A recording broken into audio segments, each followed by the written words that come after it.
Good afternoon, my friends. It's a little bit chilly outside, so well, I won't even say it that I'm gonna make this video quick because they're never quick. I'll just say I'll endure it as long as I can. For spring, it's a little bit chilly out. Coming out to make this video, I had to break away from some routine maintenance of life that I was doing. And it was leading me to the question of what is a waste of time? This is something that I've contemplated daily for years. I think most of us have contemplated it to one degree or another in our lives, but what exactly is a waste of time? And how do we know when we're wasting time or using it wisely? I thought, I'll get up in the morning, I'll do my morning routine, spend an hour, take a shower, eat something, just kind of wake up a little bit. And then after that, it's right into checking for the, Kratom orders. And then I fill out all the orders, spend about an hour or so doing all the filling out and information, get those packaged up. Then I answer emails and messages on YouTube. Probably takes about an hour, All these things take about an hour, And then once I'm getting going on my day, then I go into the garden. And then I might spend an hour or two working in the garden, clipping leaves and pruning, taking clones. And by the time all of this morning stuff is done, it's past noon. And then you switch into afternoon mode. And this is me. I mean, everyone has their own. Some people don't do anything. They just sit around and never do a damn thing. Other people, all they do is work constantly. They never take a break for themselves. And I find that these extremes are damaging to the individual. That a person that wants to live a healthy, happy, internal life has to treat it just like they treat food. If you're eating nothing but junk food, then you're going to suffer because of it. You may have a short-term joy from the taste, and then your stomach and your mind and your body will suffer later. And but if you eat nothing but healthy food that maybe you don't enjoy the flavor of, or super healthy food, you might miss out on some of the delicious sweet flavors of a cake. So I'm trying not to get into the metaphors here, but it's about balance. It's about equality in your life and learning how to balance those things. For me, see, the reason why I'm bringing this up is because I'm comparing it to when I had a 9-to-5 job. Rather, it's usually like a 6-to-3 job, and I always like to start early in the morning and work until early afternoon, and that way I could get off before traffic and whatnot. But by then I got off a little bit early and the day was still full. But when you've worked an 8-hour day, you feel like you're justified, as if, well, I've done my part for the day, and it's easy to just get back and relax. But when your job is split up among many different facets, many different,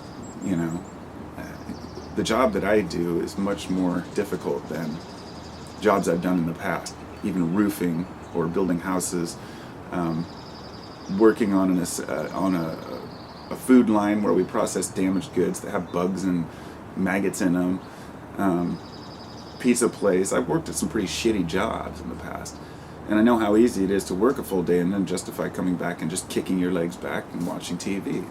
And I feel more productive now that I'm not working a 9-to-5 job, just because I have many different interests, but many different things to fulfill. Like I said, I've got my gardening is a job to me. My, herb business is a job to me. My children are the biggest job to me. And that's one that I should have put as a priority or disclaimer at the beginning. If you have children, you're going to completely react differently to this. You're going to have a totally different lifestyle. This is something when I talk to folks, friends of mine who don't have kids, and they say, why don't you just, come out with me and do this or do that, or come stay the night here, or are you going to stay out here for a week and go camping? And I say, I can't. It's just not possible. I have children. My wife works, I work. We both have obligations and no babysitters, and that's how it is when you're a parent. So being a parent lends a whole new perspective to the idea of work. But it just becomes what you do. You don't think of it as work. It's just being a parent. So So like into the afternoon, just about the time when I've got a lot of things, accomplished to the one degree or another. It's, my 3-year-old's here with me all day. Then I go pick up my 6-year-old from school, come home and start all over. Having to take care of kids, take care of yourself, take care of your family, take care of life, it's what keeps you busy. So back to the question of what is staying busy, or rather, what is work, or how much work is too much work, or how do you know how much time you should spend doing these things? Manly Hall, I remember him saying one time, there was a lecture I listened to his, it says, "Time is not for wasting." That was what it was called. And the whole lecture was about just that, that you shouldn't waste your time merely because you feel justified. When you say, "I've worked hard, therefore I can relax," there's nothing wrong with that. But when you think, "I've worked hard, therefore I don't have to deal with this obligation or mend this problem," then it doesn't work out. I think that the 8-8-8 system that worked for many cultures would work as well for us. They say it's 8 hours of sleep, 8 hours of work, and 8 hours of growth. Some people say, 8 hours for yourself. That's what it would be, the work, the sleep, and then the 8 hours for self. The question is, what do you do with your 8 hours for self? Are you using it to just watch silly cat videos, or are you learning about, circuitry and trying to get yourself maybe a degree? Or maybe are you just learning about the way that the world's going and trying to understand it better? Either way, if you're growing from it, and each day you walk away with something that you've attained from the day before, you can feel like you've accomplished something and that you've learned something, then I think that that's growth. So, ultimately, I'm not here to tell anybody what time is, or how to waste it, or how to use it properly. And, that's an individual search, and each person's journey will differ according to their environment and their disposition and their mental outlook on life. There is a little bit of guilt that goes along with, just life in general, I guess, and feeling like you should be working harder or doing more. And I think that guilt is what pushes us to do better and to be better people. So there was a kind of a point in history where it seems like people wanted to break away from work and had decided, hey, machines are going to save us from this. We're going to have more time for ourselves. We're going to have less time where we're going to have to be working.